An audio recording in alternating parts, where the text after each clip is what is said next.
3, 2, 1. Yeah. And we live. Welcome to the 10th Play Breakfast Club. I'm your brother John. This is Kiana. And I'm the one known as Mr. Edmund. This program is being brought to you as part of the Women's Project of the Community Development and Training Center, aka See That? Dad. We'd like to thank y'all for tuning in, helping us to redefine what's cool. Because smart is The new. Gangsta. baby. And if you don't know, Now you know. Now you know. And we also want to thank y'all for tapping in, tuning in, and welcome you back. We have a robust panel. And what they said was so nice, we're going to do it twice. Right. So we're going to run it back. And we want to thank y'all, those who tuned in, tapped in. Thank you for sharing it. Lots of views, lots of engagement. And so we want to continue the conversation and have part 2 of our conversation about gun violence, domestic violence, and mental health. And it got so good to us, y'all. We ain't really get into gun violence and domestic violence. And so we're going to make sure that we start with that and kick that off. And so if y'all just tapping in, tuning in, get ready for the ride. And so just for some context, over the past few months, our community has experienced several tragic acts of violence that have shaken residents and raised difficult questions about safety, relationships, mental health, and the health of our families. So this conversation, again, is not clickbait. It's not to sensationalize crime or assign blame. It's all about understanding what's happening beneath the surface and identifying some practical ways that our families, neighbors, faith communities, and others can work together to prevent violence before it happens. So the goal of this conversation is not reaction, from reaction to prevention and from tragedy to triumph. And so joining us today, we have Sister Nayyirah Muhammad.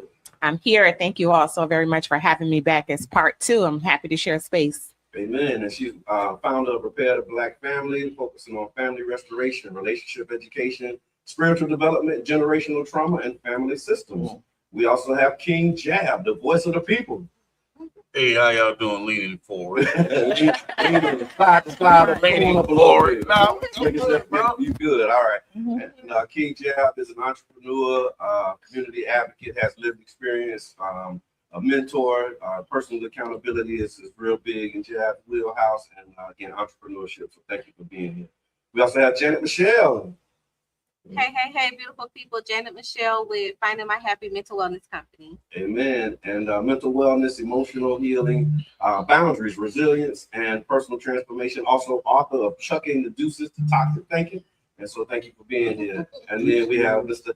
Ed Rowe, community leader. Yes, thank you. I'm glad to be here again for a second round. My brother, grassroots leadership, community engagement, community safety, and resident advocacy. And then we also have Q, Mr. Edmund, and your brother John. Yeah.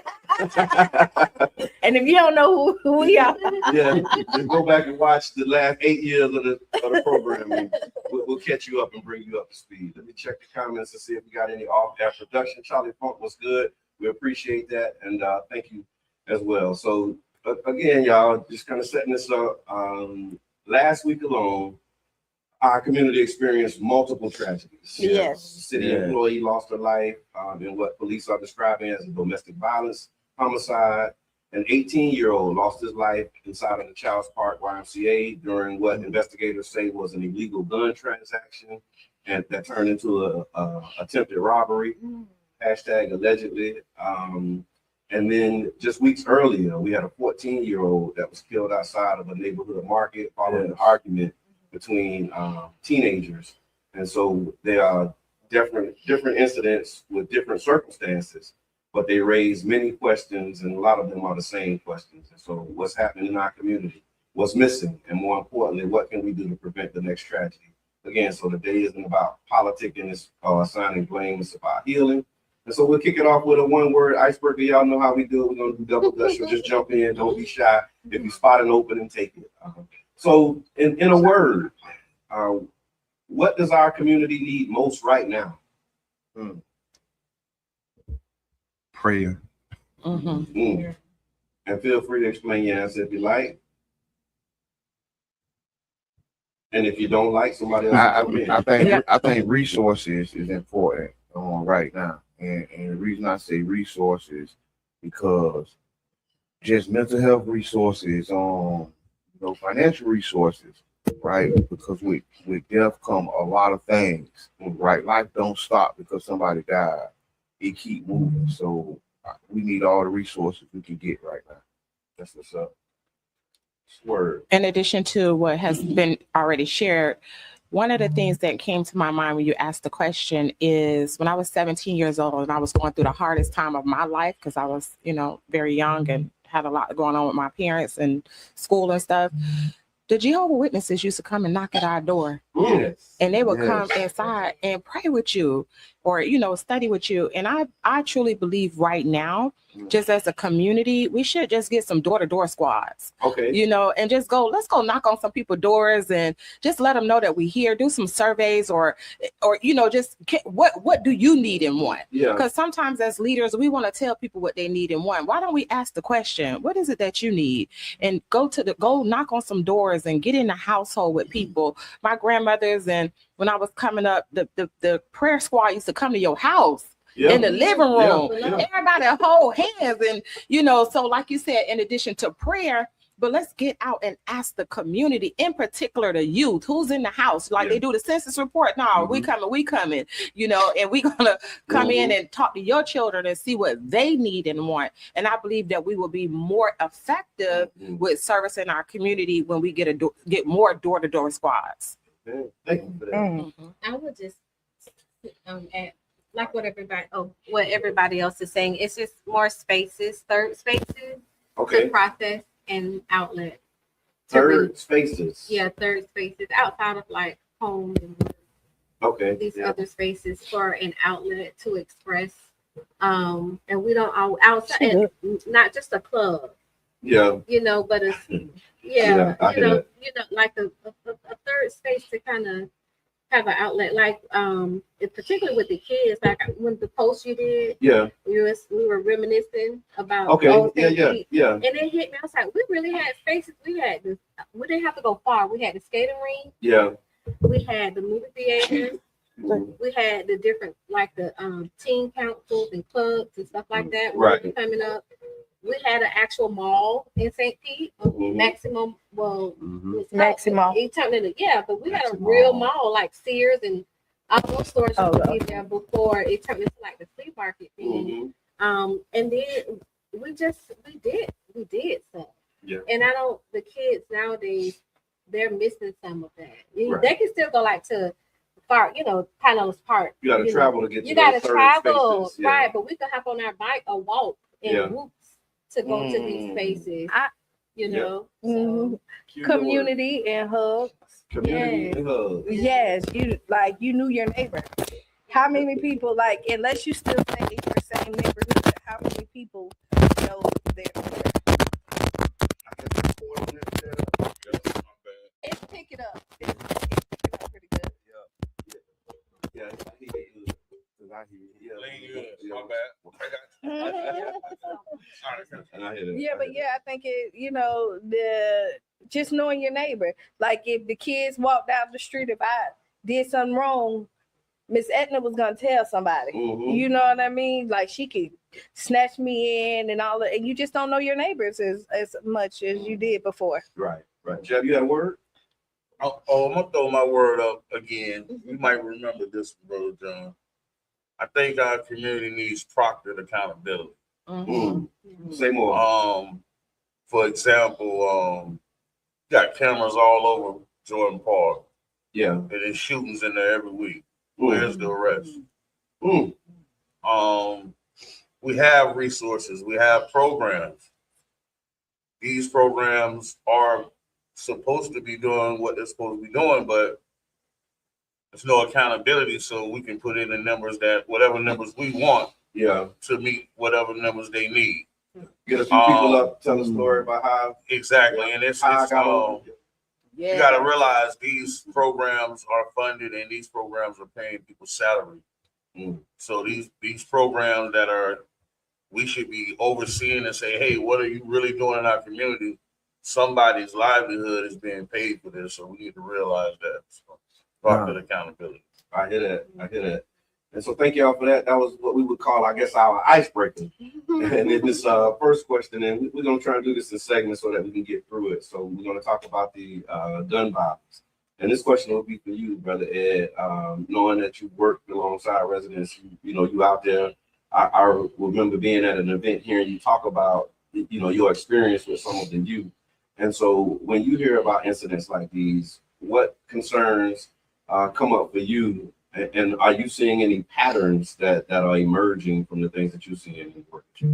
Yeah, from what I've observed, a lot of the guns that they are grabbing are coming from irresponsible gun owners who aren't locking their car doors. Yeah. So a lot of the guns that we are seeing on the streets are from breaking in, kids grabbing on doors, and they're actually not going to steal the cars. They're trying to get the guns because the gun owners are so irresponsible, and everyone has a gun. They leave it in their car, and the kids are smart enough to understand that. So when they see a car, definitely. Yeah. That's how they're getting their guns. Okay. It's not buying trade. It's more so we're getting in these cars because these gun owners are being so relaxed and not locking their doors, and it's a jackpot for the kids. They're just running across these guns just randomly. Wow. Yeah, that's definitely a trend. I hear that. Any other patterns? Anybody else seeing any patterns emerging that when you look at the lay of the land and you see what's going on with the violence and the individual things that are happening? I think the pattern I see is that it's like we go right back to normal a couple days later. It's like it's nothing. There's no galvanizing moments coming from this stuff, right? There's no moment that's making people say, okay, this is enough. Yeah. Like the true, no matter how sad it gets, no matter 13-year-old, whether it's the mother, no matter what it is, the next day we right back. Like, there is nothing really triggering like a real change. Wow. And so you repeat the cycle where you have the outrage moment, and then we have the grief, we have the shock, the grief, the outrage, and then back to normal. And then back to normal, and the news cycle continues. And thank you all for coming back. And that's what we said last week. Like after we had the conversation, we said we know that the news cycle changes, and we didn't want to be a part of that change because this is such an important conversation. That's right. So thank you for that. And then King Jab, you've actually experienced both sides of difficult decisions. And so when you see, these young men out here getting involved with guns and violence or any illegal activity, in your experience, what is it that they're looking for when they're signing up, to be a part of that life? Is it money, respect, protection, belonging? What would you say? I hate to be the dead horse guy, but unfortunately, I'm always point back to the men in the household. Okay. It's no accountability. Man, I've just raised 2 young men. There's no way you're gonna be in my house with a gun, a 9 set of car keys, and I don't know what the heck going on. Say that again. And I ain't stepping down and 9 set of car keys. Yeah. And I ain't stepping down on you and what's happening, homeboy. Right. It goes back to men in the household. And you don't even have to be the men in the household, just men in these kids' life. And you can't be a man that just pop up to discipline. You have to actually be in these children's lives. Yeah. That's the worst thing you can be, is the one that come there to beat them when their mama said they did something wrong, but you're not there for any other thing. The boogeyman, yeah. So it just really, it fall back on us. And unfortunately, to fill the gap and to stand in the space, we have to be that for multiple children, even children outside of our household. And I appreciate you lifting that up. And one of as you was answering, and I'm reading this question and reading the room, we put a lot of emphasis on young men in violence. But I'm seeing on social media, there's young women and young girls getting down. Hold on. Yes. Yeah. Yeah. True story. I'm at the light, 54, 31st, car rage accident. Car on the right side of me, jump out talking trash to the car on the left side of me. That girl in that front passenger side pulled out a stick. Wow. I'm like, oh, okay, yeah. I hit the horn like, hey, you in front. We got to get up out of here. Yeah. And it's wild. Yes. I think too, it's one of the things that's missing is, if people don't take the time, I feel like our community doesn't take the topic as they should, and it's teaching people how to control their anger. Okay. And since being in the therapeutic space, I'm starting to see that that's really something that needs to be taught, is how to control your anger. But people, to me, it's just like, it's not talked about enough. We'll use a big word like de-escalation and stuff like that. That's the fancy way to say it. But at the end of the day, you need to learn how to walk away so you can live another day. And that is and that's something that we do that does start in the house. Yeah. Is teaching our kids how to control their anger, because kids that don't know how to control their anger turn into adults that don't know how to control their anger. Yeah. And it gets worse the older you get, because you're capable of doing more damage the older you get. And sometimes it starts with your mouth and what you're saying and how you speak and the things that you say with it. And it can trigger, it really can set off, a chain reaction. But teaching people how to process their feelings, how to identify their feelings, how to really get control of that anger. You hear, oh, they're just a hothead. Yeah. Oh, that's just how they is. Oh, don't mess with them. They about that life. Yeah. Okay. And they about that life because they haven't learned how to control their anger. And then when their anger gets the best of them and they do these things that send them away, when they're sober minded in a jail cell, they have time to sit and reflect, which that could have happened on the outside. You know what I'm saying? Yeah, I do. I know exactly what you're saying. It's a lot that's swirling around. It is, and when I'm thinking about it too, it's control that anger. and people buy into the names that people give them, like you said, the hothead. Yeah. Oh, you're the fighter, and you think that you have to live up to that role because somebody has said that's who you are. You know what I mean? You be like, oh yeah, she just mad, and then she just end up being the mad person, even if she don't want to, because she has now accepted the role that somebody else has defined for them. So I would say be careful on what you name your children and the people around you, because they become that. Right. No, I was just agreeing with Q on it, living up to expectations, right? Living up to false expectations. And I was kind of wondering, like what Jad was saying about the young girls jumping out and fighting. I think we ignore what the women doing because of how violent the men are. Right? We see women fighting, bats, even a knife or two, and we be like, okay, they fighting. Versus, we're homing them out there and they pulling out the sticks and they letting them off. Right. It's a difference, but at the same time, it's the same thing. And I think if we keep ignoring both of them, both of them gonna get worse and worse progressively. Right. And then what you said too, Janet, just brought me to something. I know, Sister Nair, you're familiar with this, and maybe you can help us understand it a little more. This idea of like when you're saying things to your children, and then things that have been said about us, how we go into agreement with them. I heard it like be called command phrases or something like that. And so when they constantly tell you bad, or they telling you aggravating, and then the work that you're doing with families and the processing that you do, how does that show up in your work? How do you address, or I would say, kind of break those agreements, and how help people break those agreements so that they can be their true self?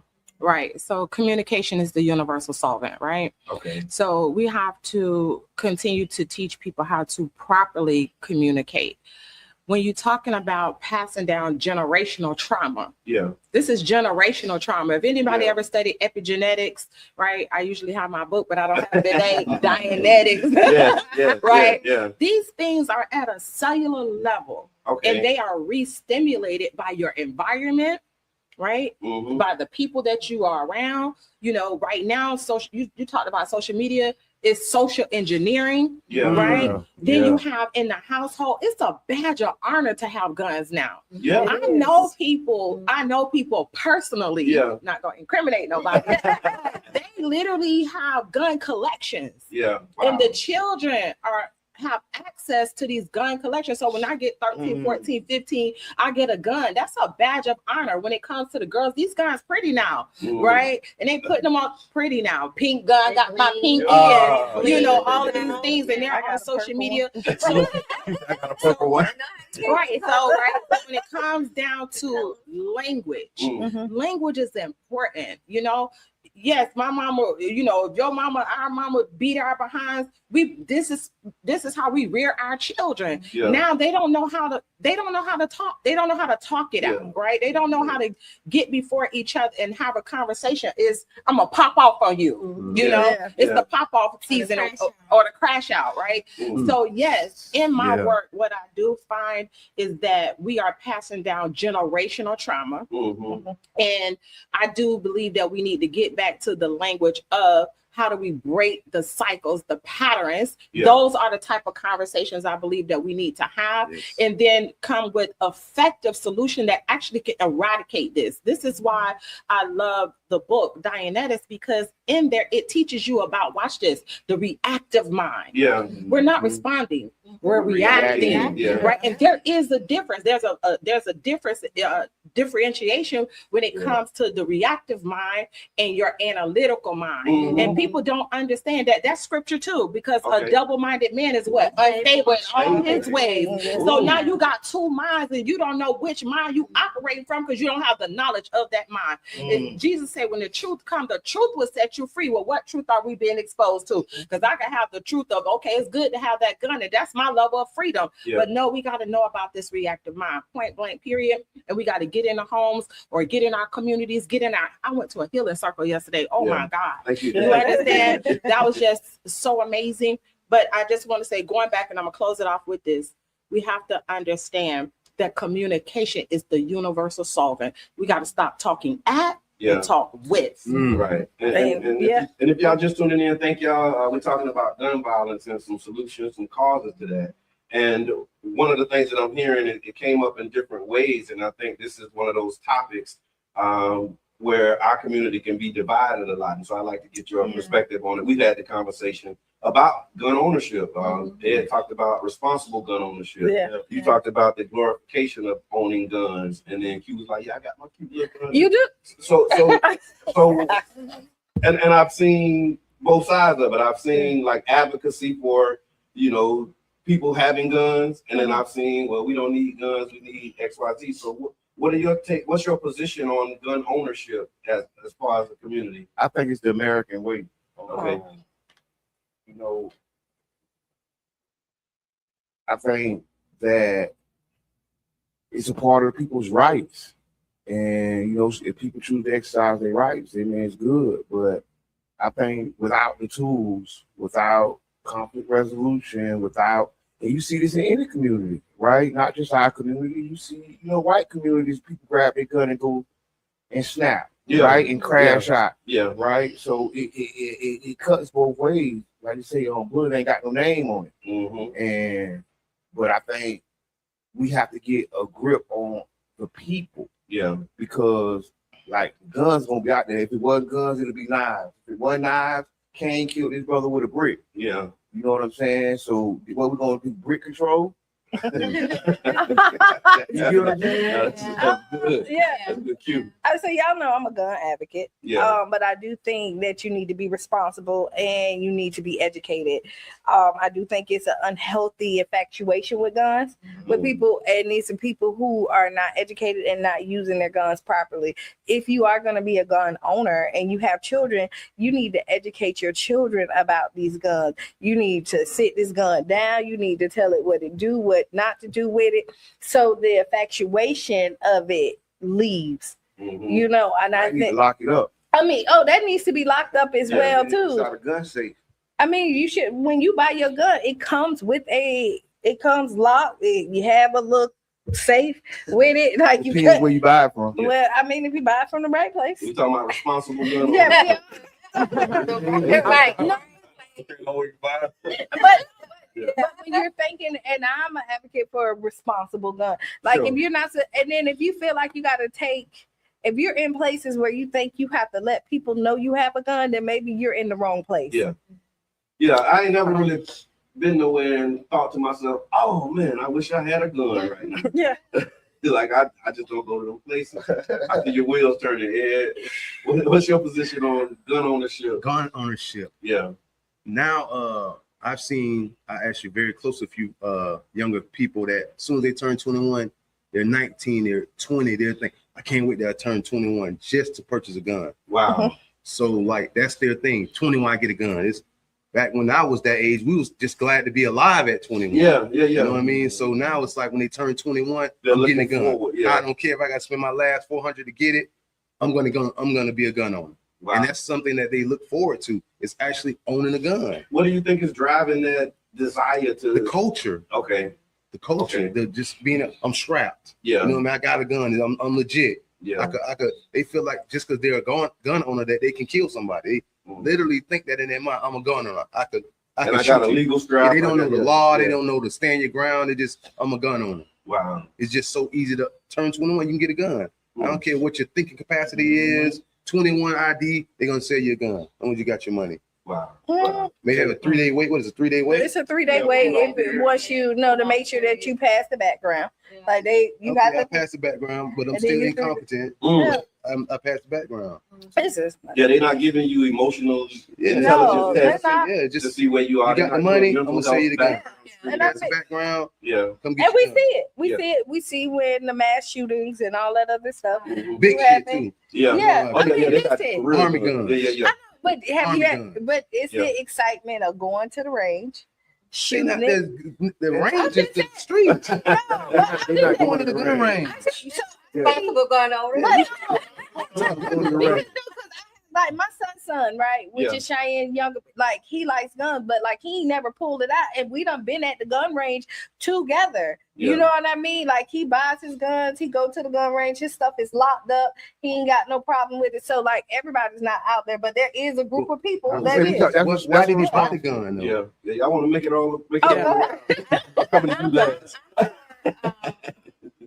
What was the question again? We just talking about gun ownership. And your Oh, yeah, I mean, yeah. I'm for responsible gun ownership. Absolutely. Yeah. I don't see a problem with people having weapons. And I do think it's a culture thing because if you ever like been to the country, like they like hunt, Yeah. hunting season, like that is it's No, embedded. when I think country, I'm thinking like Leesburg and That's Ocala. the And they love problem. it. Like Georgia, Yeah. you know, It's the yeah. country too. Yeah. Yeah, in the country. Right. It's got beaches, and so but you know, I mean, like you see the difference, and so for me, it's like, oh, okay, like again, I don't have a problem, but responsible gun ownership because I think ultimately, like when I think about like how intentional things are Mhm. when they're introduced into our community, like we kind of have to meet force with force and have that same intensity to eradicate like the appeal of it. Because like when we were coming up, it was like Boys in the Hood. Remember the movie Boys in the Yeah. Hood? Yeah. I had never heard about a drive-by shooting. Mm. Up to that point, I had not heard about a drive-by shooting. When Boys in the Hood came out, Social conditioning. Yeah. and I kid you Program. not, and then it was like Boys in the Hood, and then gangster music started to climb. Yeah. And MC Hammer started getting clown, Yeah. and it was like the perfect storm. And I knew something was different because I'm gonna keep it short. One summer we were at this is shortly after we were at my aunt's house. We were all sitting in the house and playing. It was summertime, Mhm. and my cousin and my male cousin and my female cousin, her boyfriend and his friend, they were outside, but they were playing around. We heard pop, pop, pop, pop, pop, pop, pop. So all of us in the house, we ducked. Yeah. And then my cousin, he came to the door, shirt covered in blood. He busted the door. We thought he got shot, Yeah. but he didn't get shot. But the my cousin boyfriend and his friend, they got shot.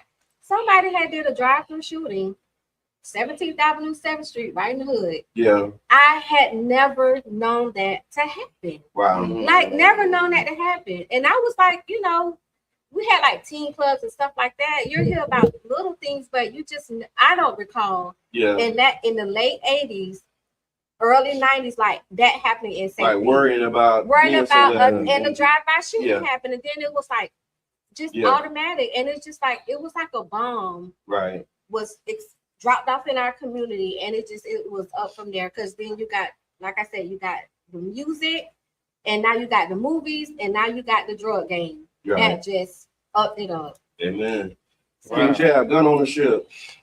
To have or not to have. Or somewhere in It's kind of between. long way around. Somewhere- So I just wish we could figure out how to stop being so angry with each other first. Yeah. But contrary to what everybody is thinking, I believe that every young black male at the age of 11 and 12 should learn how to operate a firearm and learn basic survival skills. Wow. And it's not basing it on a white counterpart, it's based on other countries. Okay. At those ages in other countries, their kids are hunting, they're learning how to survive. Mhm. We can't hide the fact that there are firearms from them, but they don't even know how to use a firearm. For one, that'll stop people from shooting themselves. Okay. The safety of Accidental shooting. Like, that is a bigger, that is part of the problem also. 21 Savage. Yes, Nephew. Yeah. Killed himself after accidentally shooting his sister. Yeah. So, to your point, yeah. And like even with me, my stepfather taught me how to shoot at a young age. I could really shoot. Yeah. Like literally part of the problem that the feds and the St. Pete police had with me, because I used to be at the St. Pete police range with them, shooting bigger stuff than them, more accurate than them. Yeah. And they're like, well, who the hell is these dudes over here? Yeah. And this is part of life. Yeah. We could take and say, hey, we don't need no guns in our hoods, but let's just be real. Sooner or later, our hoods will be under attack. Yeah, and the American way. Let's just be real. The gentrification. Yeah. Ain't no out of shape, older. Let's see, gentrifiers moving in our hood. Yeah. This is military. Yeah. No, I hear We're pushing our kids to Arbordale because we ain't scared of nothing, bro. Yeah. All right, now come on, man. This is in our hoods, bro. I hear that. Sister Naira. Yes, sir. This is a very lovely conversation, and I love all of the viewpoints. And I thank you for about the gun, knowing how to use the gun. Mm-hmm. I do believe that people should be educated on how to effectively use it. Yeah. I am a student follower of the Honorable Minister Louis Farrakhan, and well, before I go there, in my household, my mama didn't buy my brothers guns. Like toy guns, you know, toy guns. So we learned that as a very young age you don't play with guns. Yeah. Right. And I raised my children and my grandchildren now. Yeah. However, coming into the Nation of Islam, we're taught that you don't even carry a penknife. Yeah. Right. Yeah. And we're taught to be trained fighters. Mm-hmm. Right. In the nation, the babies, you get trained on how to fight and how to take a gun. Yeah. Right. So, and So if it end up in my hand, I know how to use it. I know how to use it. Yeah. Right. So that's where that gun education comes in. And I go with the gun education. right. And beautiful enough, the Honorable Minister Louis Farrakhan just addressed the country. Like if you can go online now, and he addressed the country, he told Trump to put the guns down. Right? Put that down. Yeah. And with that being said, we just had our national training where the nation go and you are training to fight. Goes back to the military things. We got to be trained fighters, and we got to teach from the babies how to pick up a baby bottle, and use that baby bottle. So when it comes to gun violence, I mean using guns or having guns, I'm not. I don't participate in that because you know my training is different. Yeah. But I do know how to defend myself, and I'm training my family on how to defend themselves. You know, in the Nation of Islam, we're taught that you shouldn't even carry a penknife. Yeah. But that don't mean we don't know how to fight. That's right. Okay? Believe that. Believe that. Thank y'all for that. And I just wanted to lift that up because it came up in different points and just kind of level set with where we are. So we're gonna transition and really get into the conversation. Can I one key point? Sure. She said know how to fight. That is a very key component in dropping gun violence. Okay. So let me double click on that. I was about to transition. But one of the solutions to gun violence is knowing how to fight. But also, I want to say, the fighting only leads to gun violence. I mean, we can try to pretend like it, but We got to teach people how to deal with their anger. Yeah. Because the fist fights is what led to the gun violence. Well, how y'all think we got here? No, You got the best of me in a fist We fight. got here Now, from people fighting, Yeah. jumping, and people say you're not gonna jump me, you're not gonna fight me. Yeah. Yeah. Yeah, I remember when I was a shorty, Yeah. I had a homeboy, and one of his models, if you put your hands on me, I'm gonna shoot. wow. This was 90, 93. And probably too many people didn't put their hands on him though, right? I mean, He shot a lot of people. okay, well there you I have mean, it. There you have it. you know what I'm saying? Yeah.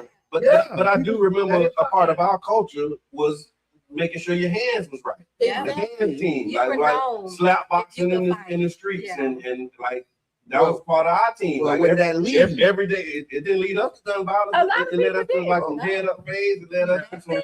It led us to be here today because we lived to fight another day. Yeah. That was my lived experience. Yeah. with it. But I hear what you're But saying. well, our Yeah. society. Yeah. So when Yeah. we think ourselves, Yeah, then we miss the bigger picture. yeah, Where did that lead our society? Where did that lead Child's Park? yeah, Right? Where did that lead the kids who was watching us squabble? yeah. Right? Where did that It's lead all the them? juice, though. I mean, I ain't saying did that lead them to keep fighting? Some of the people it did, because you think about how I many. mean, So look at the people that's still here without gun violence and Yeah. the people that left with gun violence. There's more people here left that Yeah. they fought another day. Mhm. And I You remember know- seeing the whole there was a movement at one point around like gloves up, guns down, Yeah. teaching Yeah. people how It to led Yeah. to And- a Go ahead. It led to a killing. Yeah.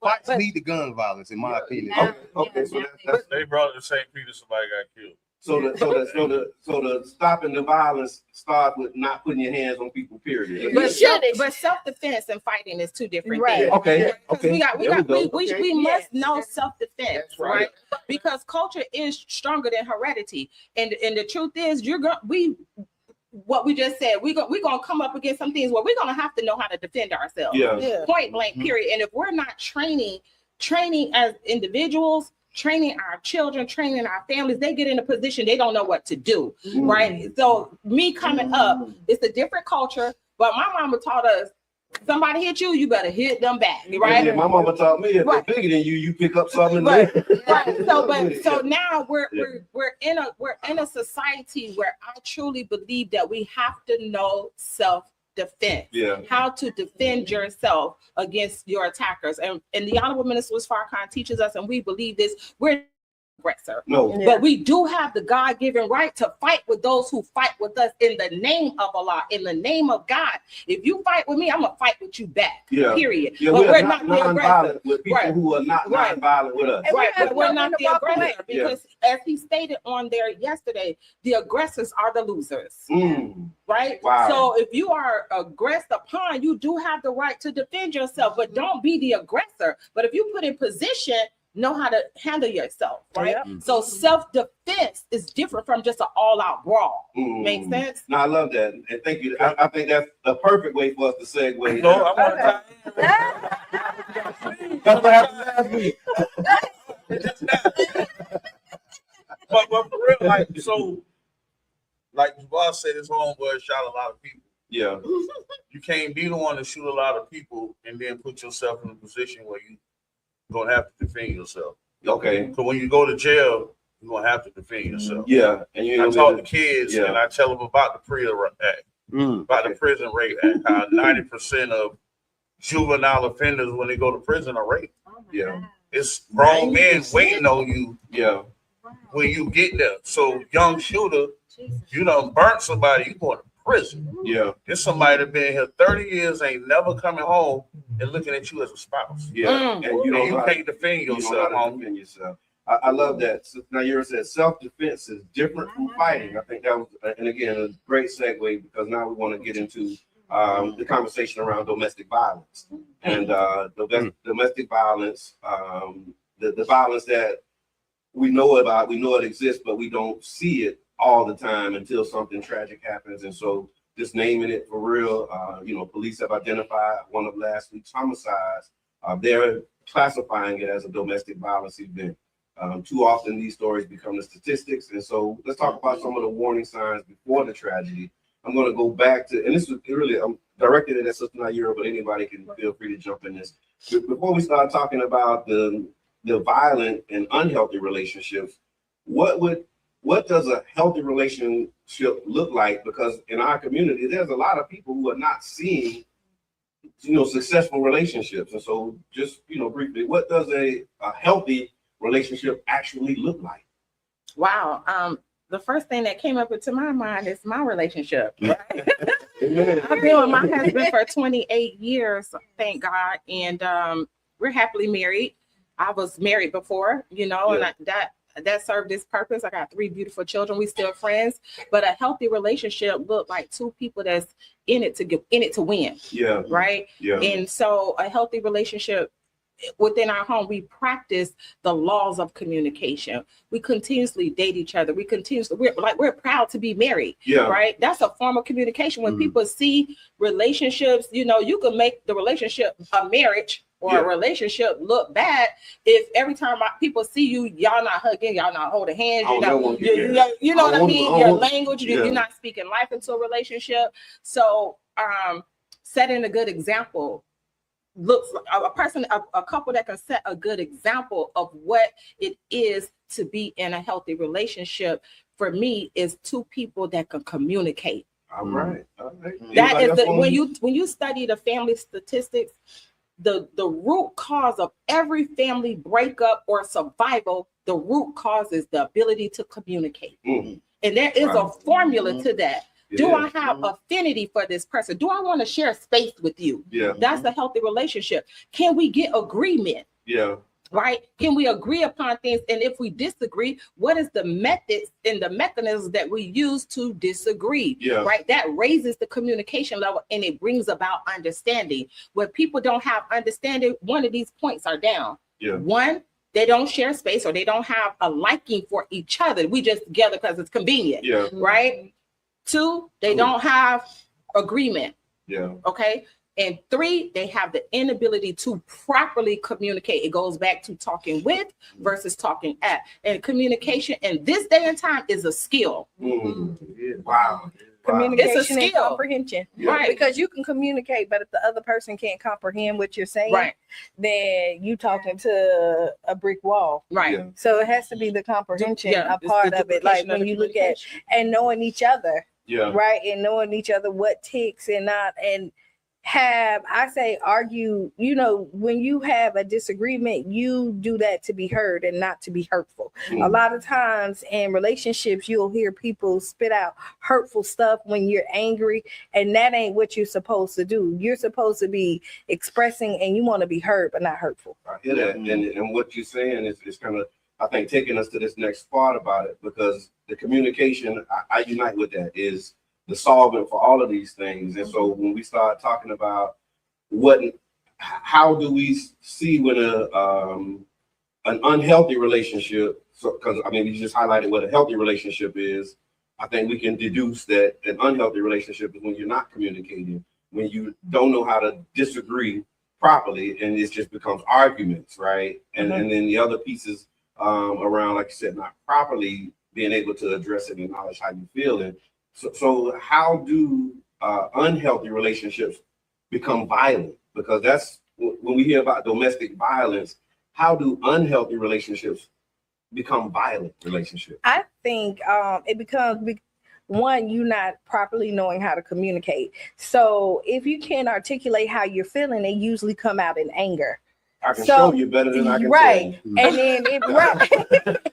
No, it does. And behind closed doors, people see people as property. When you get married, you be like, this is mine. And so you take the ownership of it. And when you feel like it, then people think that they can put their hands on you because you're mine. And the ownership gives somebody else, put something in their mind that make they feel like I can do what I want to you.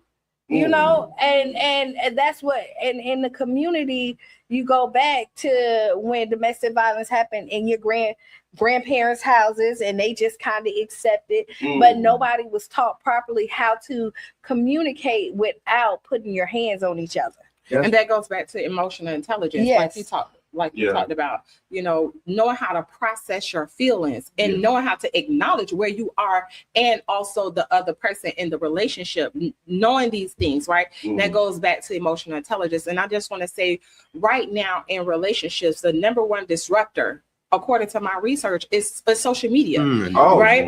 So that's the disruptor, because people have social media relationships, right? Okay, yeah. So they in each Yeah. other DMs. Now you got a lot of secrecy in the relationship. Hidden People communication the lines. hidden communication lines. There's a third party in the relationships, and so now when people come into agreement in relationships, the first thing question is, can I have your passcode to your phone or your social media? That I mean, there was a time you didn't ask that. You know, if I gotta go through your phone, then it's not even worth it. If I gotta worry about, you know, rolling over you on the phone looking at porn or whatever, then why am I in this relationship? Because that's a form of infidelity as well, you know, from my viewpoint. Okay. So So you heard it here? If you haven't heard it before, porn is cheating. That'll be a topic for he's right.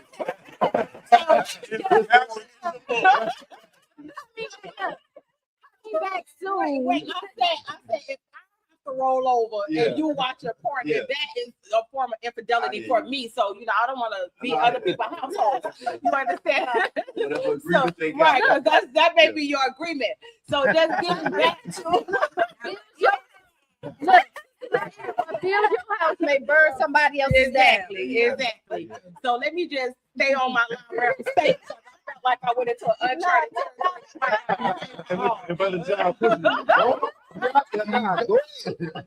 right. So, you know, so we have to be able to get back to relationships and putting in, watch this, healthy boundaries. Okay. You understand? Because if I can respect your boundary, you can respect my boundary, then we don't go into toxicity. And then knowing a person, because when you get married, you're marrying their background.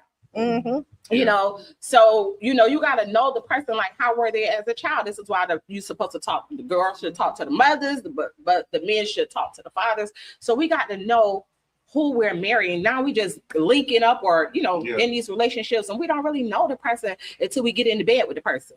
You know, so that's what I'm thinking. So no, I want to say, I think we have to unlearn some things. We learned some things growing up and watching grandma and mama and daddy and whatever. And a lot of times people try to bring those things to their relationship, but those things were unhealthy. Those things were toxic, right? Some of those things were even illegal, right? But we still sometimes bring that stuff over because it's in us, right? And that's why I remember Derek Grace would be like, unlearn and relearn. And I think that's something that we got to bring to our relationship, because like domestic violence, like growing up, it wasn't nothing to see domestic violence. Let's go around the house, in the house, and now, you know, it's a different world.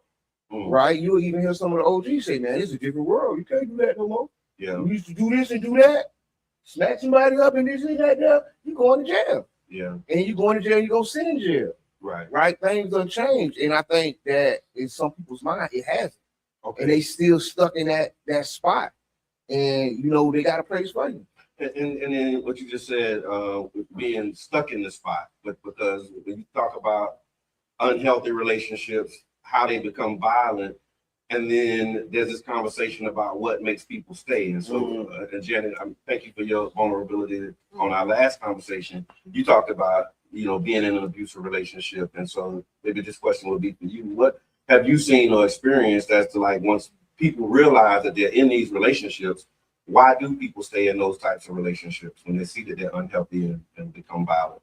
I think, well, people stay because they're broken. But it was something about that person that felt a need in that moment, and they're afraid of walking away because they don't want to lose that thing. They're ignoring all of the other behaviors, like manipulation, disrespect, lying. Speak up just a little bit. Now, we can hear me. Oh, manipulation, being disrespectful, short-tempered. Like, they're ignoring all of that, but in the good times, that goodness, that good feeling, that's what they need. And so there's a habit to You need that, but you're broken. Yeah. You're so broken that you cannot see that if you stay, that you could die. Mm. And so, and you, unfortunately, you fallen in love with this person. Yeah. And when you come from a place of lacking love and lacking security and lacking stability, and this person gives you some of that, you stay, or you say you're gonna leave, but you're probably saying you're gonna leave because your friends or somebody has heard about it Mm-hmm. and they don't like it, and so now it's like, you don't need to stay. He ain't good for you. And it goes in one and out the other ear because you're right back. Yeah. Yeah. And it's like a cycle until you have that moment. Like, I know for me personally, I can speak to that. I almost killed him. Yeah. When the police came, they was gonna take me to jail. Wow. But my son was watching. My Mm. son was watching this all go down. Yeah. And it was at that moment I knew that I couldn't do, I couldn't do this. Like, you know what? This is not okay. Yeah. And once I really made up my mind, you know, that I was done, and I stepped back out.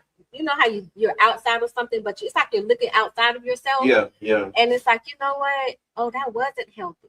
Mm. And then you begin to learn about what a healthy relationship is, what love is, you know, and it just kind of helps, you know, shape your thinking, redirect your thinking, and you stay out. But I contend like people stay because they're broken, Yeah. because they don't know their worth, or maybe they did know their worth, but they've been so beaten down in that relationship Mm. that they've lost all sense of self. Right.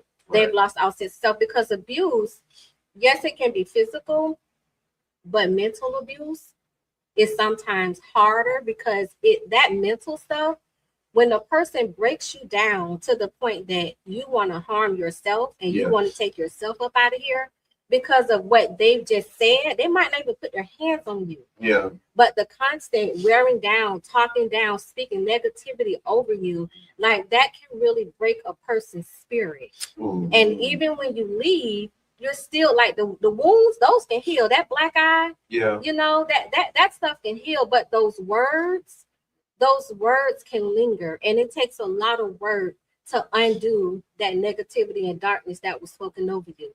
And then the other thing Go is, ahead. I'm sorry. No, go ahead. I'll wait till Financial abuse. That's another form of Mhm. abuse. Okay. And even religion, you know, abuse in those areas. Yeah. So they're like just different forms of abuse.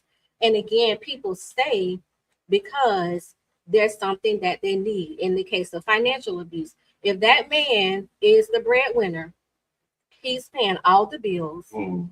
You don't even know what the bank account looked like because he's taking care of everything. You're going to stay.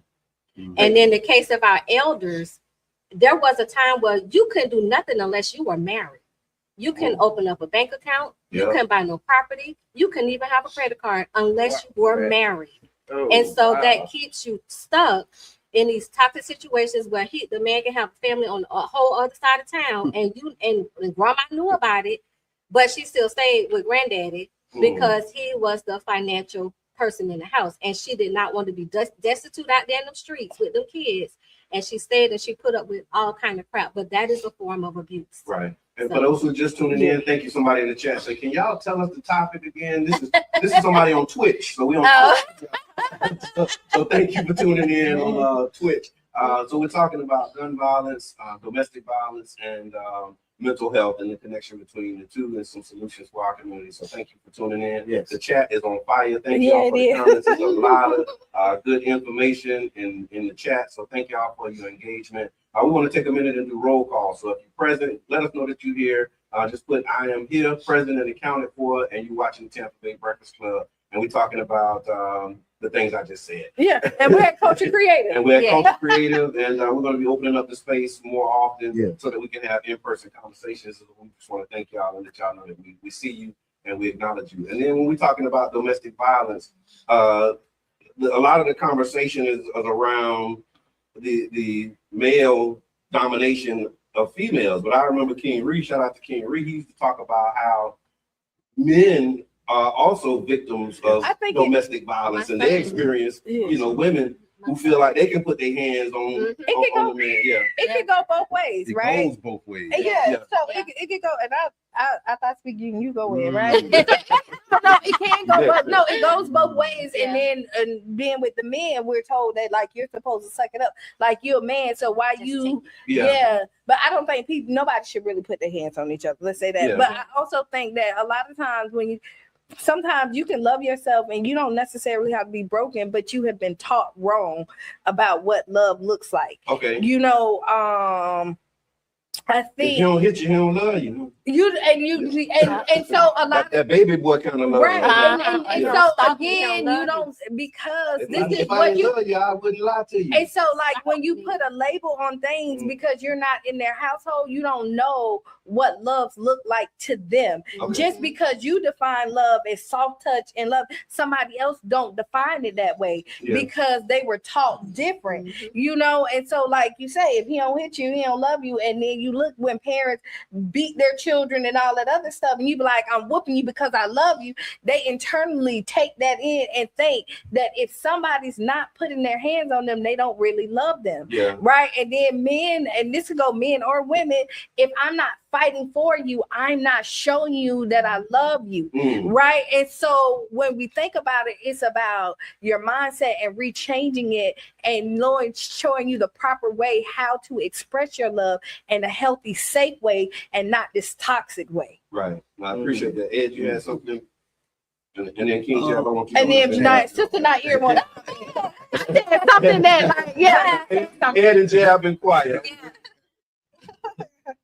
Go ahead, King. So that's crazy.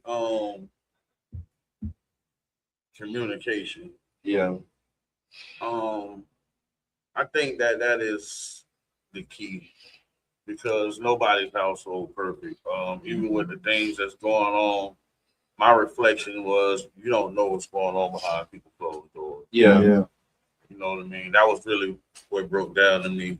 Yeah. And I know in my household, if you know me, it's a 95% chance that I'm home. Yes, sir. And not to say that it's perfect. It's not to say that we don't argue, but the way we communicate is different. Yeah. Because in the midst of our argument, in the midst of our passion, it ain't gonna be no B words or no H baby, words yeah. thrown around. You know what I mean? Yeah. We gonna figure out other words to say that disrespects each other because love ain't supposed to hurt. That's right. No, it's not. You know what I mean? Mic drop. I thank y'all for coming out. God bless. It wasn't designed to hurt. Bless you, good night. You know what I mean? So That's right. then me marrying a woman that was in a previous abusive relationship kind of put me in a position where I have to be careful with how I react. Yeah. I can't be overly aggressive. I can't be financially abusive Yeah. because that is very. I'm glad she hit that. So being sensitive and being considerate. Because those are triggers. Yeah. And if you don't know people triggers, you put Yes. them in somewhere. Yes. And you say love ain't supposed to hurt, and I'm gonna back up. Yeah. But again, we hear all the time, if you ain't fighting for it, it ain't worth nothing. Like you gotta go through the struggles to get to here. We're teaching ride that or we die. say all of that all the time and don't realize how the words have power. Okay, go ahead. Amen. Ed, you want to Hold on. Wait a minute. Go ahead. You were saying about the financial abuse. Nah, And just being mindful and considerate. So- What I took away was being mindful of, and it was kind of tie into what Sister Naira was saying about the courtship process. You get into these relationships and you don't know that was an experience, and so you just showing up Trigger. not mindful, and so you want to like, I ain't really say like you think that it wasn't that bad what you said, but then they having like a whole meltdown. You like, why you tripping? But you don't have a realize the consideration power of of the your matter. word. Yeah. And again, drop it back on the fathers. Yeah.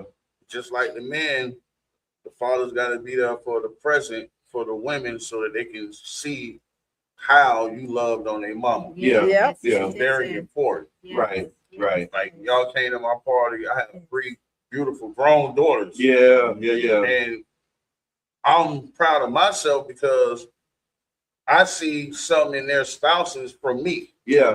You know Yeah. what I mean? True. Because they were like, no, my daddy don't play like that, so you can't play like that. You know what I mean? So that's very important.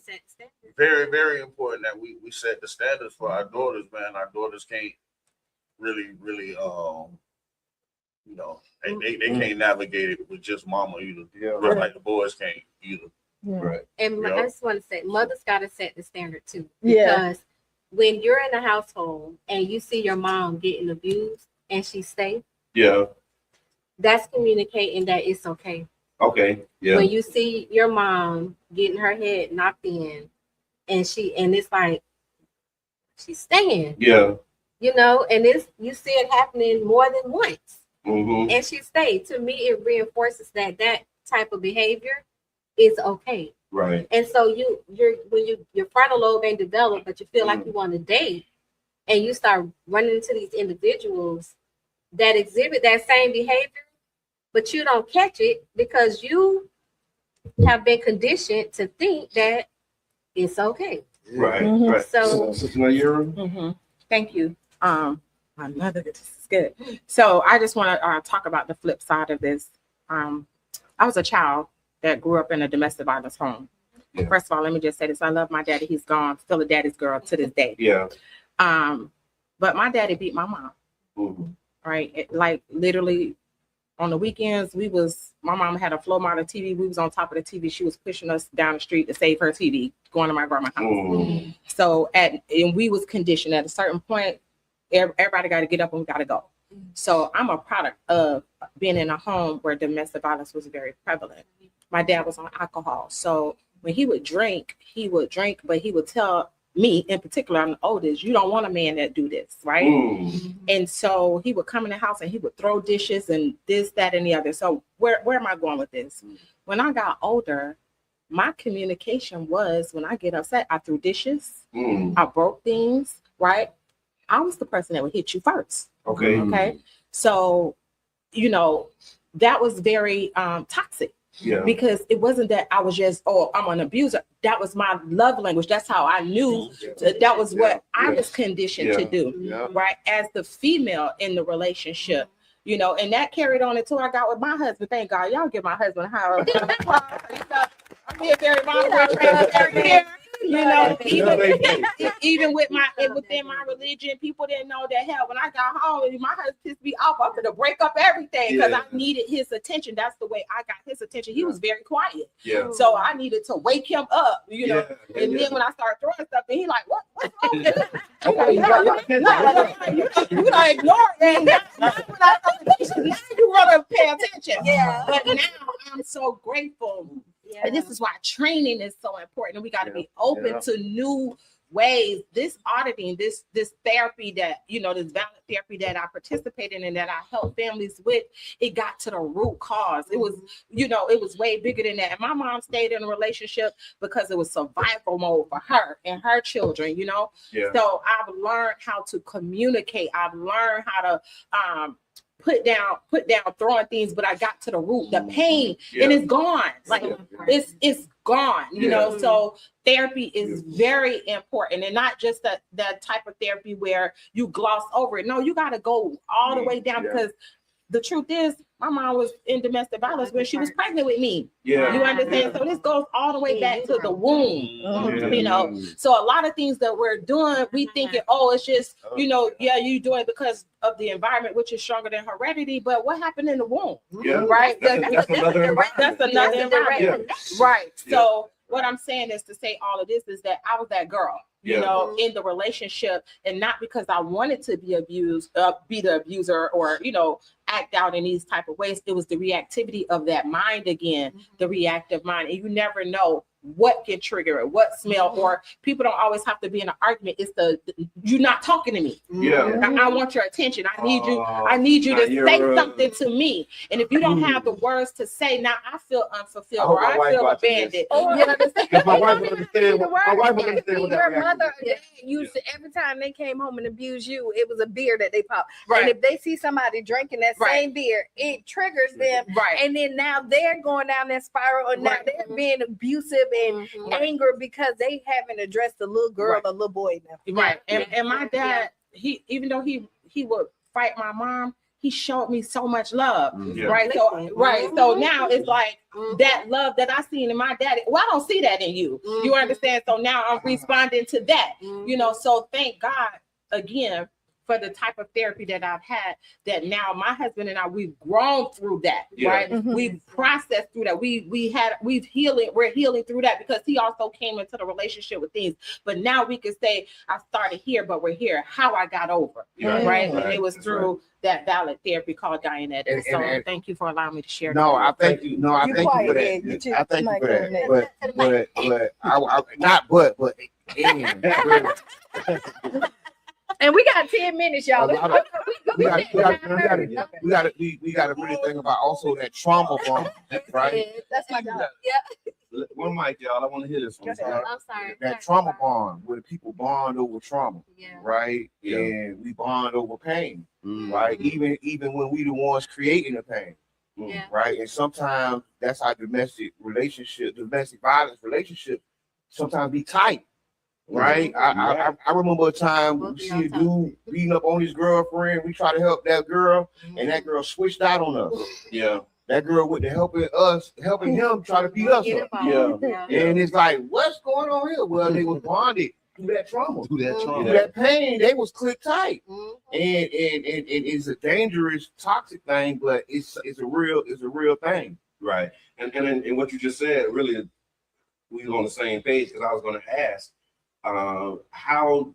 So like seeing this, and this narrative, and we've seen it and it's true, not denying it.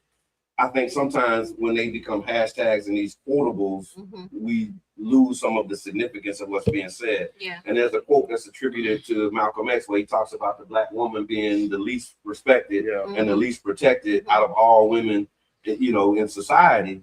And you see that narrative constantly being repeated. And so, particularly to the men on the panel, when you identify and you see that there's a woman that's in this type of relationship, like what you talked about, how do we as men in the community intervene, or should we intervene in that? Like, how do we say this is not going to happen in our community as men?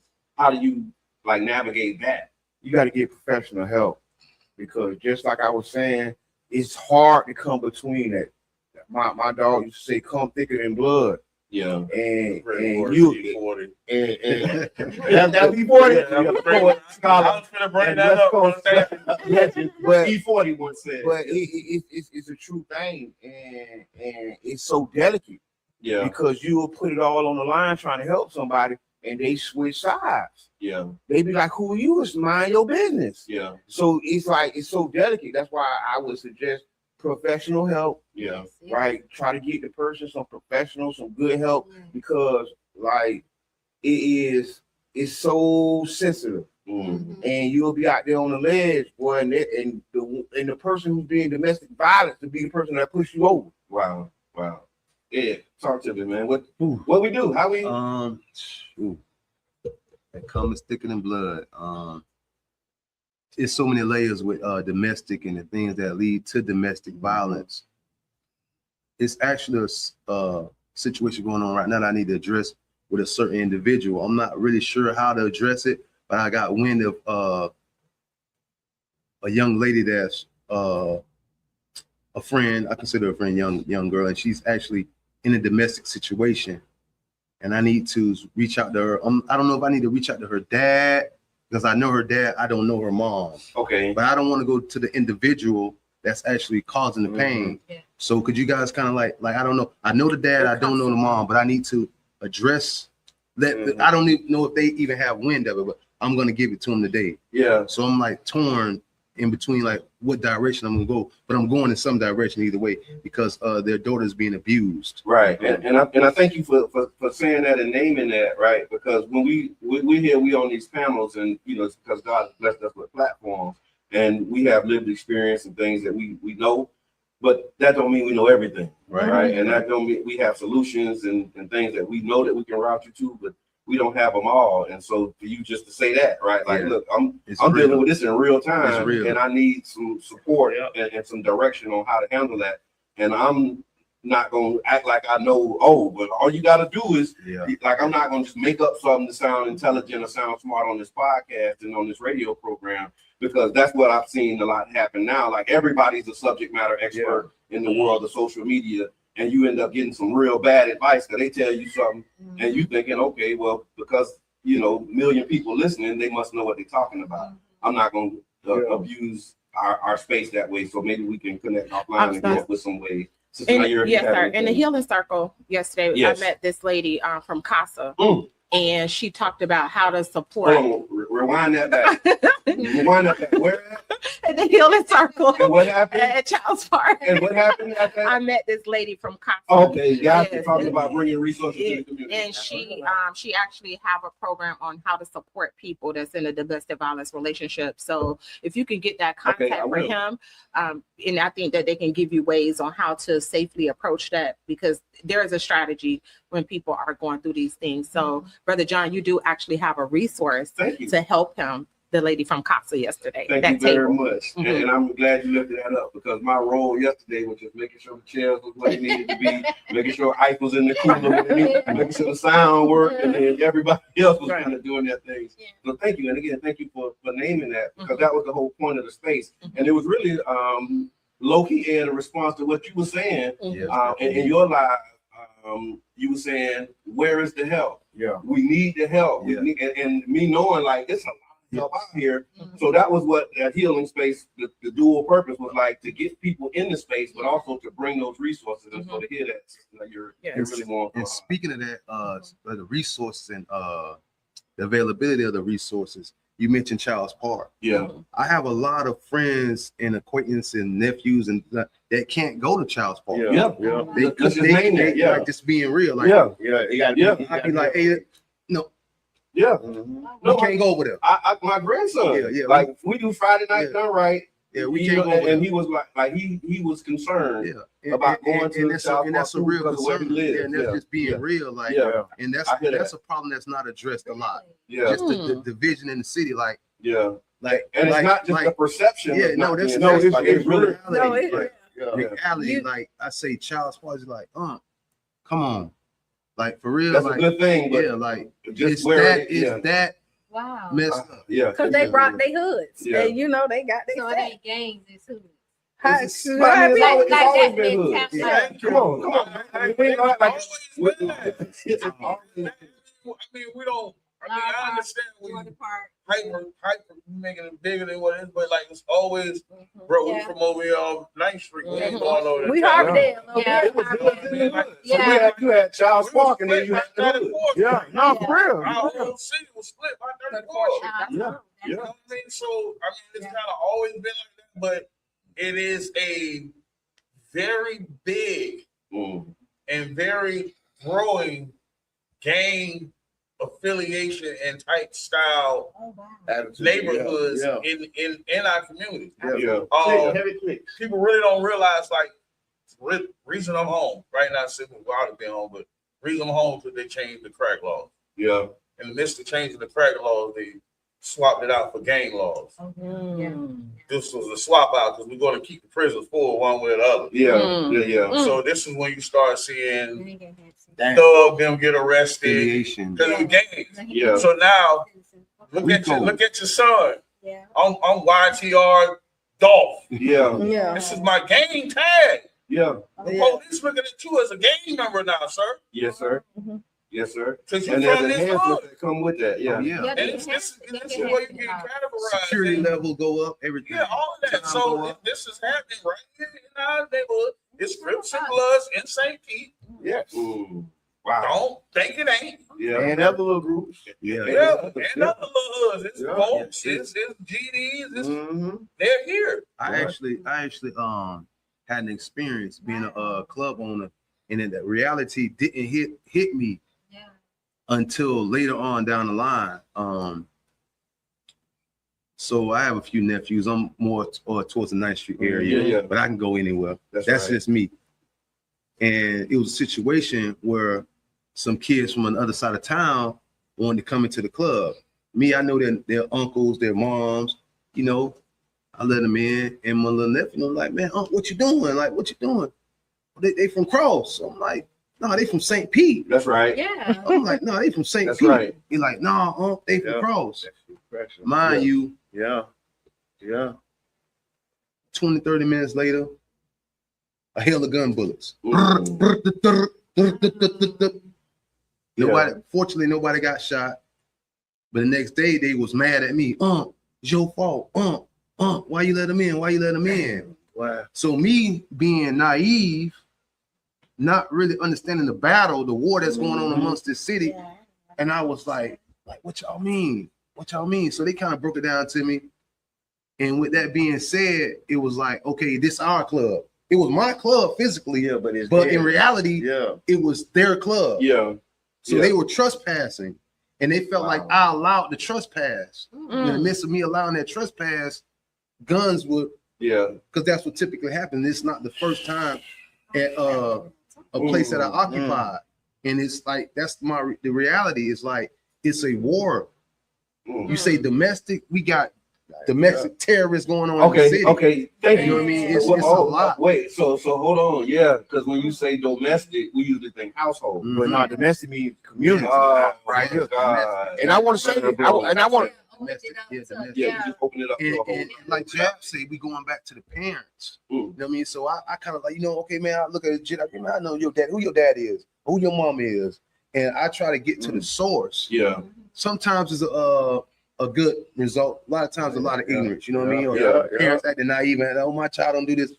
I mean, I actually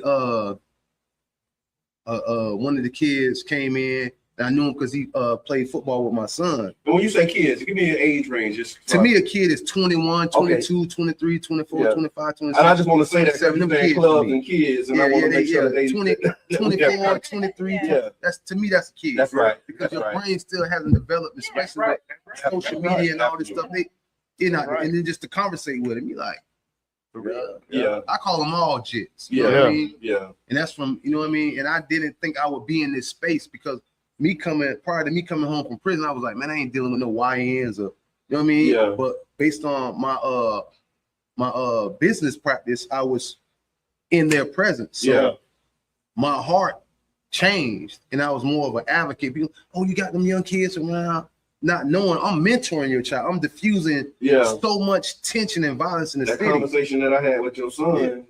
Just by the grace of God, man. Just by the grace Same. of God, I was put in that situation and I got embedded in the community. Like, okay, man, we really got a war going on. Yeah. And I see myself as an advocate to try to like mend some of those wounds. So I ask a lot of questions and, I get a lot of answers. And a lot of them are like blood spilled on the concrete. Like, we not coming back from this. Yeah. But I still be trying to talk to them like, man, he did this, they did that. And I'd be like, for real? And I kind of get the history. But man, St. Pete got a lot of healing to do, man. It starts with the parents. Yeah. Being able to talk to your child and, hey, this might be his cousin on his dad's side. Like it's the domestic violence and the domestic disputes in St. Pete are so real, man. I hear that, and like I said, going forward, when I hear these black on black things, or you hear family, members getting into it, what you just said kind of shifted my perspective because we don't categorize that as domestic violence, but that's another form of domestic violence. Yeah. So And it's generational. Yeah. So it's been going on since we was kids. I'm hearing what you're saying, bro, and I want y'all to realize that this is what he just said, the blood spilled on the concrete. Yeah. This is the core foundation of gang violence. Okay. Crips and Bloods wasn't designed to fight against each other. They were to protect the neighborhood. Yeah. But what people don't know, if you in Cali, Crips kill more Crips than Bloods. And I want to what pause I mean? for a minute, and I hope you don't lose the thought, Sure. but just for context, because you lived in California I was raised in Los Angeles. for a number of years, and so this is not something that you didn't see this on color. No, I left St. Petersburg. Yeah. I left Laurel Park at 8 years old, and I graduated high school in Los Angeles. I didn't move back here at 19. Thank you. And that's, so continue So when I you didn't talk go about to high school in St. Pete. right. I So graduated you're very high familiar school with the in Los culture. Angeles. Yeah. With the So when I culture. talk about the gang culture, this is something that I was actively raised in and participate. Right. Right. So I can, as I was saying, thank you, Yeah. because the blood still. Yeah.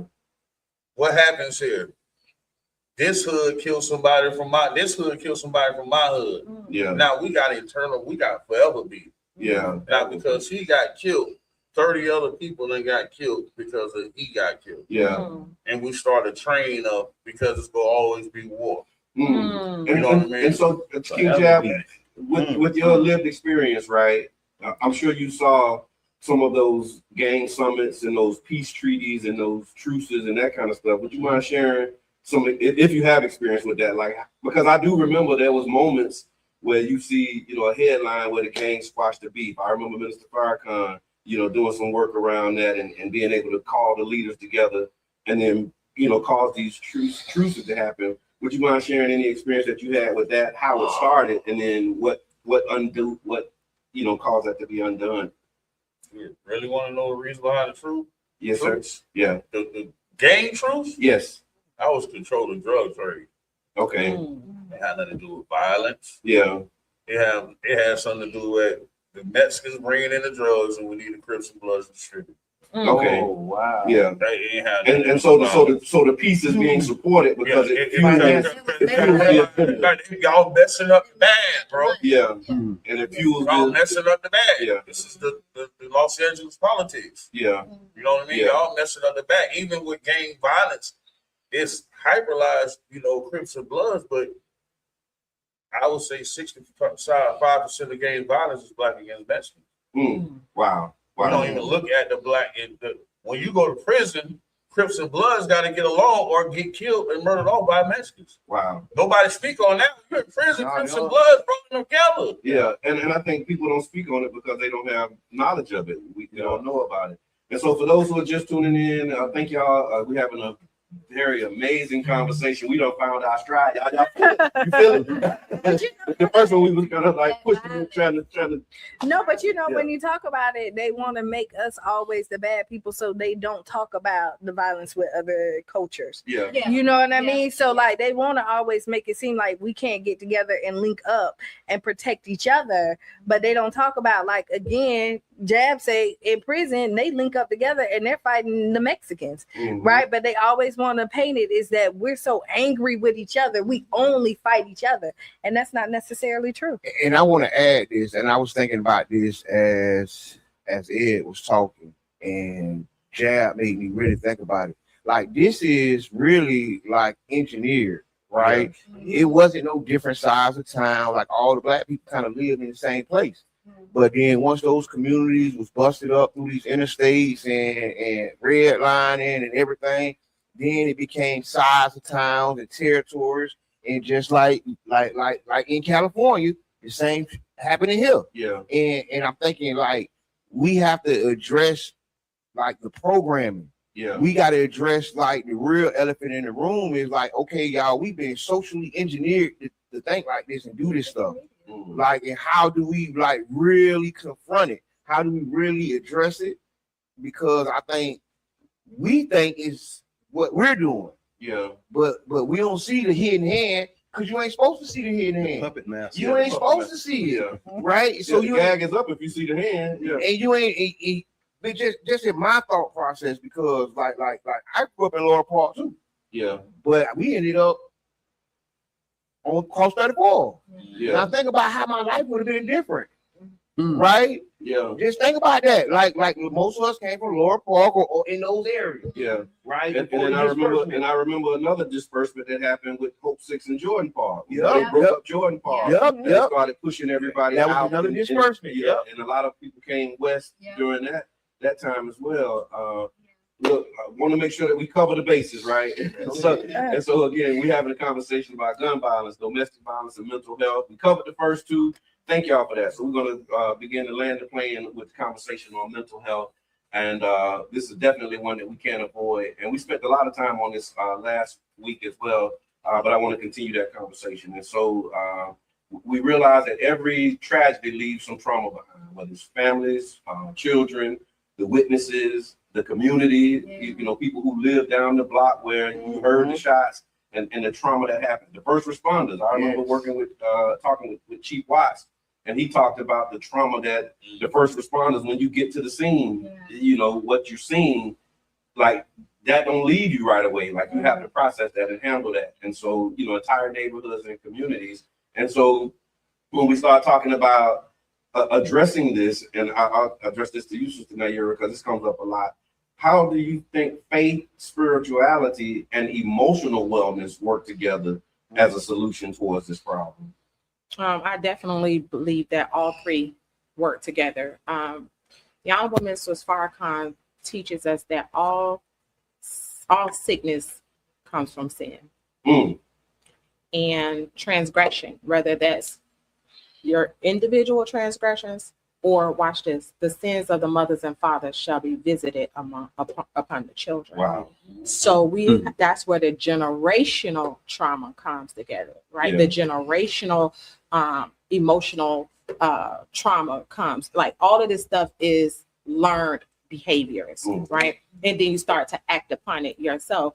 So faith is really important, because faith in your religious sectors you're going to be taught your core principles, right? Okay, yeah. Whether it's in your household, and I'm not talking about church or mosque, I'm talking about in your household. That's your faith, whatever that is, whatever you was taught. So that is really key, right? Your emotional intelligence, we said a lot, but how do you process that, and what is your means and methods to do that? And you said faith, religion, and emotional wellness. Well, emotional wellness. So yes, they all three comes together, but all sickness, whether that's spiritual sickness, mental, emotion, all of it comes from transgressions. Yeah. So we got to be able to turn. What is this in the scriptures? It says, if my people who are called by my name shall humble themselves and what? Pray. Then what? Turn from their wicked ways. Then he will what? Heal their land. The healing comes from turning from our wicked ways. You understand what I mean? Right? It's a turning. That means that's an action. That's a doingness. That's something that we have to be intentional. It's called heal on purpose. And this is the language culture. They say culture is stronger than heredity. What is the culture in the household? What is the culture in the community? What is the culture in your mind? So we got to be able to turn the culture. We can have the conversation, but what's the action behind this? So we got to get in action. We are in action, but I'm saying, what type of actions are we facilitating? Everything starts at home and then spread abroad. Leadership starts in the living room, not in the boardrooms. That's my TEDx talk, by the way. Go watch your TEDx. That's my TEDx talk. You can watch that and get some more content on that. But it starts in the household, and a nation can rise no higher than the woman. The woman got to be retaught, re-educated, and reformed, because we shape the community, we shape the environment. Is what we're teaching or what we're not teaching. So yes, all of it plays a part, and it starts in the home, where the men are the backbone, but the woman is the cornerstone. And so we got to be able to get the corners, get the cornerstone, and begin to reshape. Because right now goes back to the social engineering. What we see in society is affecting the household more and more. So I do know that all of it plays a part. And when we go back to the basics, that's what I would say. Let's go back to the basics.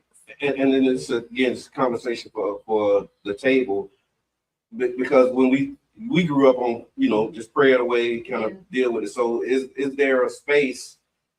It seems like to me that now we're talking about mental health and therapy more. It seems like people would emphasize like it's an either or, right? Because we say, well, we grew up on prayer, and you just pray about it. And now we're talking about therapy, and you'll hear people say, man, we don't want that therapy, you just need God. Or you'll hear people say, well, we've been praying, for 450 years, and it ain't got us nowhere. So where's the balance in this? Is there a space where we can I just say that one more thing to your point, and then I just really short. The first form of therapy is in the household. Yeah. We gotta listen to people. Yeah. Open up a space where you can sit down and have a conversation and listen. And the greatest form of therapy is acknowledging. Yeah. Wow. So prayer and counseling. I think you need it all, right? Yeah. Like what just happened here, a lot of times people are very selfish and think that like their feelings are the only one that's valid at that time. We see this in this community right now, and what just happened last week, there's two sets of families and communities that's hurting, and one is told that they can't hurt, they can't express their feelings because they're on the other side, and that's not fair to them because they didn't do the act. Yeah. Not only did a woman lose her life, a mother, child lost their father too. Yeah. And they uncle and they friend, and the idea that that person was something else to them, but now everybody want them to be angry and mad and not show any love to that one person because this side is grieving. Yeah. And that's not fair as a community. You have no right to grieve. Right, because that person did something bad. And that happens. We see that with gun violence. Right. There's a lot. But see, I think the community hurt as a whole, and I think that just adds to more hurt, right? Yeah. And we see it. You see the hurtful posts. You see the hurtful comments because people are hurt, right? And not knowing how to deal with those emotions and not knowing what to do or what to say. Right. Right. Because even though you hurt, and you're right, when the victim's family is hurt as well as the offender's family, the perpetrator's family, the people like, oh, well, what y'all hurt for? Yeah. No people did it. Yeah. You get what I'm saying? And I think we just that's more room for growth. That's more room for counsel. We got to talk to some professionals. Yeah. Right. We always talk about it. We got to get the professionals in the building. Yeah. And we probably got to take the healing circle on tour. Yes, right? sir. We got to So that's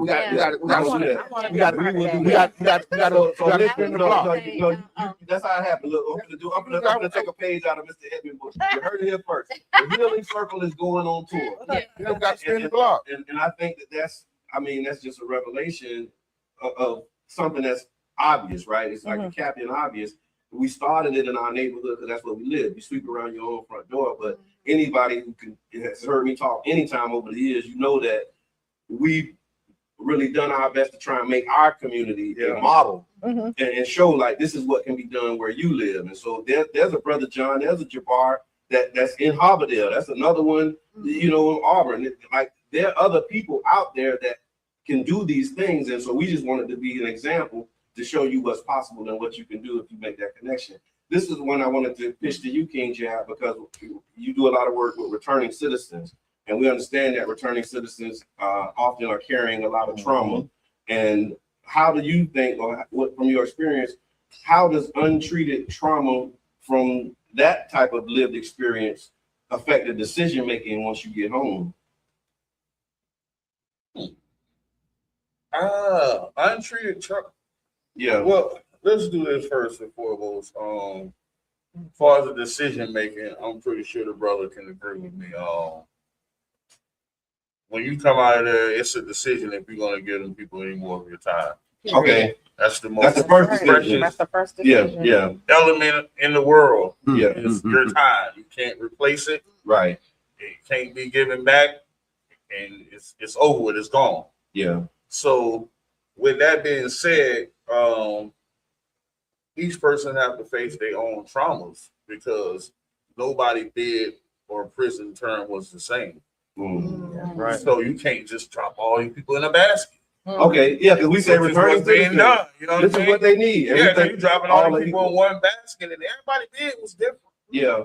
Everybody had some different stuff go on, some different dark things, some different enlightening things that went on when they was doing their time. Right. So individually, you really have to dig in and look into yourself.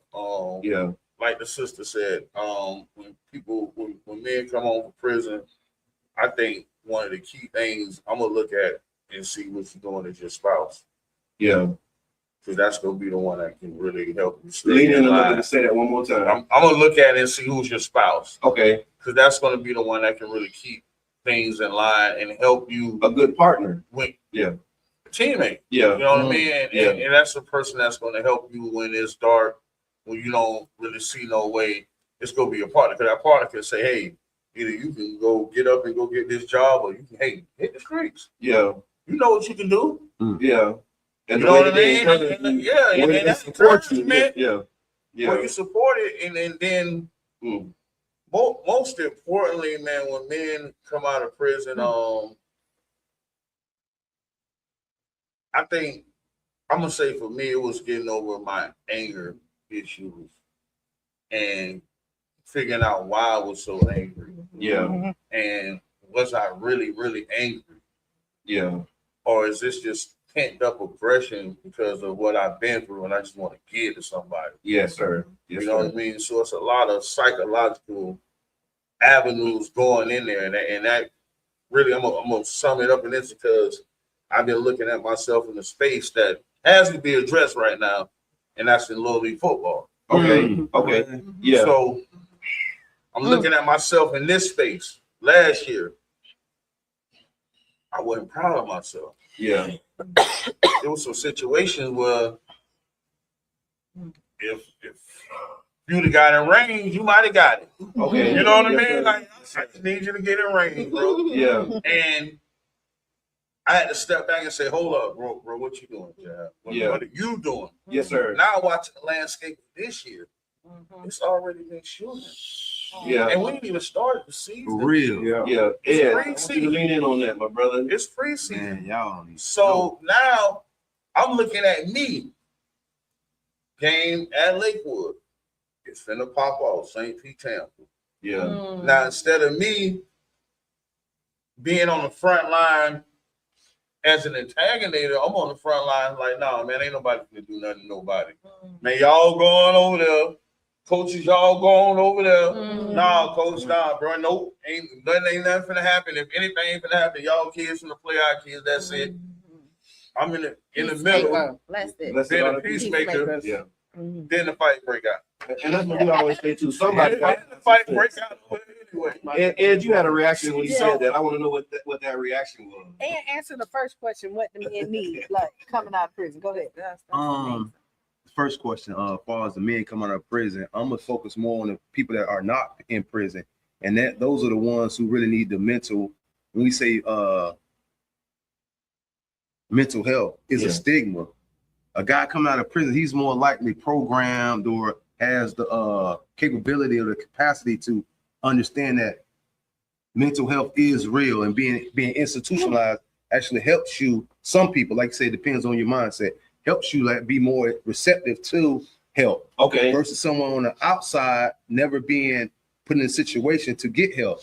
So you don't think it apply to you? Oh, it definitely applies to No, everybody. no, I'm saying like people, like you said, like people, when you come home, you realize, okay, yeah, I'm But the open to people who've been out here going through more than the people who've been in there. Okay. Because Okay. you're in prison, you're in a confined and controlled environment. versus Yeah. being out here and dealing with a million different things. Yeah. Prison is controlled. Yeah. You know what I mean? For the most part. I hear that. And the people out here, that's what make them end up in there because they're not getting the help that they need while they're out here. Yeah. They're getting it when they get inside, if they're smart enough. Now, the second part about the Little League, oh man. Yeah. I actually came to an organization this year for the kids' sake. Yeah. And the reception I got was, I'm gonna say cold to say the least. And this from somebody I know, I grew up with. Yeah. And it went back to the way they're structured, the way it has been structured for many years. If you didn't know, it's a nonprofit organization. But nonprofit doesn't mean nonprofit. Yeah. A lot of people don't know that. Yeah. And with Still a the business. profit being what it is, and you see the kids on the corner doing all that, that's like to me, that's like old school. Yeah. I get it. I don't agree with that either. Yeah, but looking into the DNA of it, now that I'm smarter and wiser, it's like, why? There are resources out there. Yeah. But like they say, the people have fun with the bag so many times. So where you got the Walmarts and the Targets, they're not willing to invest because the people they're giving the money to have fun with the bag I hear that. so many times. So now you have the teams, individual coaches struggling to get these kids into football. They're jacking the prices up. It's just crazy, but it's from the adults. It's from the leadership. Right. And I've been actually working on a plan to find out the where we can actually, someone can delegate instead of just giving the organizations the money, give it to somebody and let them distribute the equipment, the things that they need. So you don't give a person an opportunity to fumble the bag and make the kids suffer, because that's who's suffering. Right. It's not the organization, it's the kids. Now the kids aren't on the football field, they're in the streets. Yeah. Yeah. They're not on the football field, they're on the streets. Right. Carrying guns, doing domestic things. You know what I mean? It's just more likelihood of them getting into trouble by not being on the field. Right. And then you got the adults when they're on the field cutting up worse than the kids. So you need the not only the emotional regulation of the children, but the adults have to be the models for it. So we got 5 minutes left. We got to land this plane, and I wanted to just spend, and if we can make this a lightning round.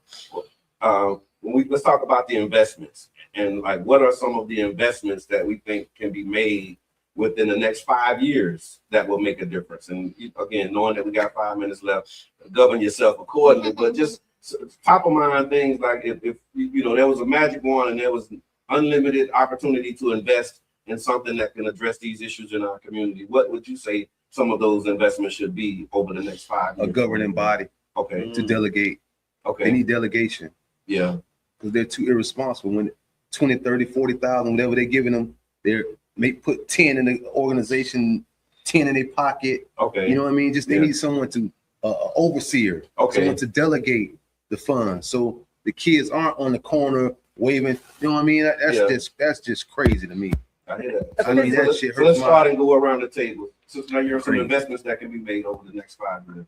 Yes, sir. As a founder of the Repair the Black Family, I specialize in generational trauma, right? Mm-hmm. And I would like to see people invest in helping us train up, or people to train up counselors. Okay. Right. Like for me, I know how to help people to eradicate generational trauma. Yeah. And I could train others on how to do that. So in mental health, you know, to be able to bring more of these seminars to our community, because it costs to do these things, right? Yeah. So if we can have someone that will invest in training others within our community that don't have to go to the schools, but that know how to do it in an alternative way to handle our own problems and eradicate generational trauma.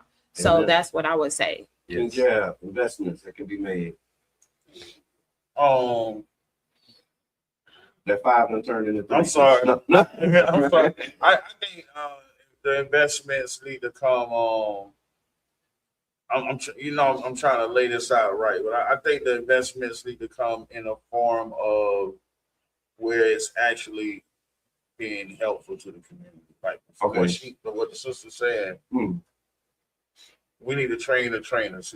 Even right now, I'm working on a program for doulas. Okay. Mm-hmm. And our young Black women don't even know what a doula is. Yeah. That's right. Just at the beginning stages, like when I say that, like they don't even know what it is. You know that? Yeah. So now we're trying to give them a resource where we don't even know what they don't even know what it is. So now the investment goes back first to the household, parents, then to the kids. And I'm a firm believer in the baby barber. I'm gonna go back to that baby barber. Our biggest investment needs to go to that next generation. Amen. My grandkids. Jennifer, Because we can get them all the game that we got, and they'll soak it up. thank you for that, King Jazz. I'm gonna say investing in the household, your children's mental health. We take them to school, we get them physicals, we make their hair appointments, we go school shopping, and all of that costs. Build into your budget, getting your child into therapy at a very young age. Yeah. Do those checkups at the beginning of the school year, the middle of the school year, end of the school year. And some schools actually have therapists on site. And in some cases, it don't even cost you anything. But do those checkups, because depression and suicide amongst our little ones, it is growing. Yeah. So invest in getting your child into getting some mental health services, and then ultimately look at doing family therapy. And that's how you start to teach them the skills they need to be able to communicate what they're feeling at a very young age, because they be going through stuff too. And if you can get them young, it'll help them be adults, and young adults. They can learn how to communicate how they're feeling and have better control of their emotions. Right. Thank you. Everything they said, right? Okay. But I think the last time we were, not the time before, when brother Islam was here. Reza. Yeah. And we talked about starting that fund and getting the security in our own neighborhoods. Yeah. And like really looking at that and funding stuff that we can handle ourselves and making sure our community is safe and that we have the resources that they can touch is something that I would love to see within the next 5 years. Thank you for that, Edmund.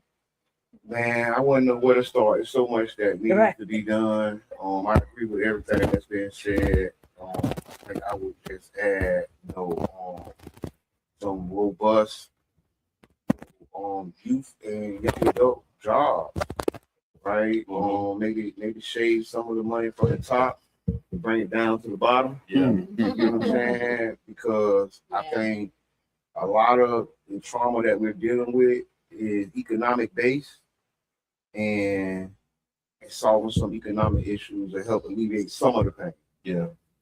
Thank you for that. And thank you all. What about you? We don't have time. And then I'm honoring my role as conductor.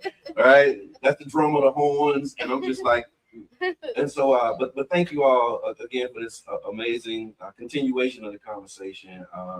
The bond that I think we built over the last, several days has gotten stronger. And so I appreciate that. I'm definitely looking forward to continuing to work with you all. And I also want to thank the audience, those who have tuned in, tapped in.